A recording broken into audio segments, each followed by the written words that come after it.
અંજારના સચ્ચિદાનંદ મંદિરના મહંત ત્રિકમદાસજી મહારાજ વૃંદાવનની વ્રજભૂમિમાં વ્રજ પ્રભાવ ગ્રંથના કથાનું આયોજનની તૈયારીઓની અનુસંધાને ત્રિકમદાસ મહારાજ શ્રી વૃંદાવન મધ્યે મુલાકાત કરી હતી.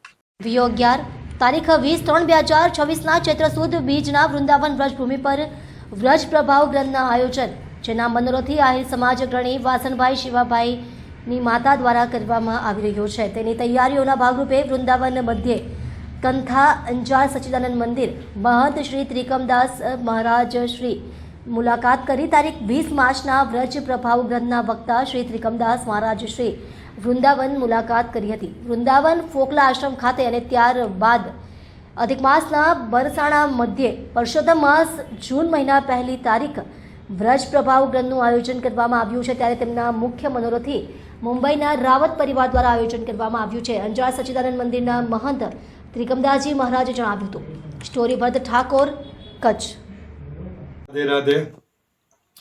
જય શ્રી સચ્ચિદાનંદ પરમધામ ધણી. ખૂબ આનંદ, ખૂબ હર્ષ સાથે જણાવવાનું કે આવનાર દિવસોમાં ચૈત્ર સુદ બીજ, એટલે કે જેને આપણે ચૈત્રી બીજ તરીકે ઓળખતા, એના માટે સોનામાં સુગંધ ભળે તેમ સમગ્ર પૃથ્વીની પવિત્ર ભૂમિ કહી શકાય એવી ભૂમિ, એટલે કે ભગવાન શ્રી કૃષ્ણની ભૂમિ, એટલે વ્રજભૂમિ, વૃંદાવન ભૂમિ. વૃંદાવનમાં ચૈત્ર સુદ બીજના તારીખની દ્રષ્ટિએ જોઈએ તો તારીખ 20 માર્ચથી એક ભવ્યાતિ ભવ્ય વ્રજ પ્રભા ગ્રંથ સપ્તાહનું આયોજન કરવામાં આવ્યું છે. ને આ આયોજનના મુખ્ય જજમાન તરીકે જે આપણા કહી શકાય રસિક સમાજનું ગૌરવ એવા સત્તાપર ગામના નિવાસી વાસણભાઈ વિસાભાઈ પરિવાર તરફથી ભવ્યાતિ ભવ્ય વ્રજ પ્રભા ગ્રંથનું આયોજન કરવામાં આવ્યું છે. તો એની તૈયારીના ભાગરૂપે છેલ્લા 4 થી 5 દિવસ સુધી સમગ્ર વૃંદાવનની ભૂમિનો પ્રવાસ કર્યો.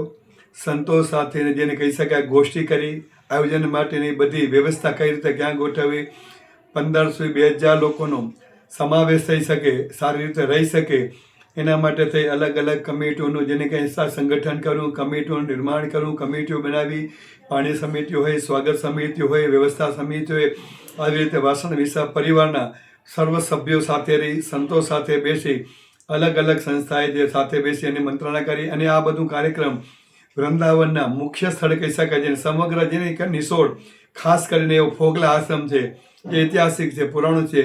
એ ફોકલા આશ્રમ ખાતે ચૈત્ર સુદ બીજ તારીખ 20/3 એટલે 20મી માર્ચના જે કરી 26 માર્ચ સુધીની કથાનું આયોજન કરવામાં આવ્યું છે. એ કથાની તૈયારીના ભાગરૂપે ત્યાં ગયેલા હતા. અને ત્યાર પછી વિશેષ કરીને એક વિશેષ આનંદ, એક સારા સમાચાર કહીએ તો જેને કહી શકાય શ્રી રાધે મહારાણી, જે ભગવાનનું હૃદય છે, રાધા રાધા રટતે બહુ બાધા મીઠ જાય, અનેક જન્મ કે આ પદા રાધે નામ લે જાય, એટલે રાધેની ભૂમિ જેને કહી શકાય.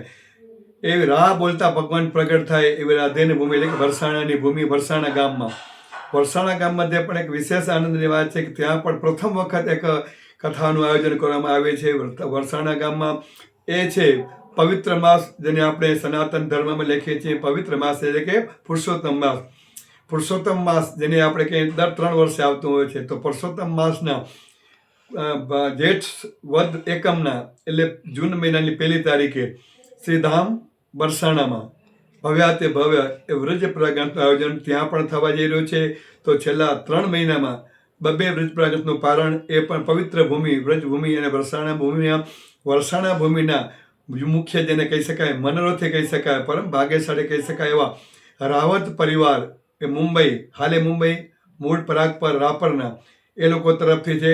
તો આપણા ચેનલ માધ્યમથી આપ સૌ રસિકજનો, ભક્તજનો, વ્રજપ્રેમી, ભક્તપ્રેમીજનો ખૂબ સરસ રીતે કથાનો લાભ લે. અને તૈયાર રૂપે હજી તો સમય છે, પણ એનું જે તૈયારી પહેલે આગવી તૈયારી એના માટે થઈ બંને કથાઓ વરસાણા અને વૃંદાવનની એના માટે થઈ અને બંને પરિવારો વાસણ વિસા પરિવાર સત્તાપર, રાવત પરિવાર મુંબઈ ના બંને પરિવારો સાથે રહી, બંને સ્થળોની મુલાકાત રહી અને તૈયારીની ભાગરૂપે તૈયારી જોઈ હતી.